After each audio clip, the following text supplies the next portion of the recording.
Everest অঞ্চলে বরফ জমা ঠান্ডায় একবার এক বাঘের বাচ্চা তার পরিবারকে না জানিয়ে একা ঘুরতে বের হলো। হঠাৎ ছোট বাঘের বাচ্চাটি পা ফসকে পাহাড় থেকে গড়িয়ে পড়ে যায়।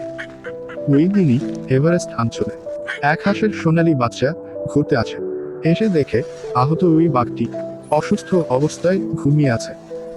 হাঁসটি বাঘটিকে নিয়ে যায় এবং সেবা যত্ন করে, পর্যাপ্ত খাবার পায় আর দুজন মিলে খায়। সেই রাতটি দুজন আগুন জ্বালিয়ে একসাথে পার করে। ভোরে তারা আবার তাদের গন্তব্যে রওনা হয়। কিন্তু ওই এভারেস্ট অঞ্চলের এক ক্ষুধার্ত দুষ্ট নেকড়ে বাঘ তাদের দেখে ফেলে। তারপর নেকড়েটি বাচ্চা দুটিকে হামলা করতে চায়। বাচ্চা দুটি ভয়ে সাহস রেখে একসাথে দাঁড়িয়ে থাকে।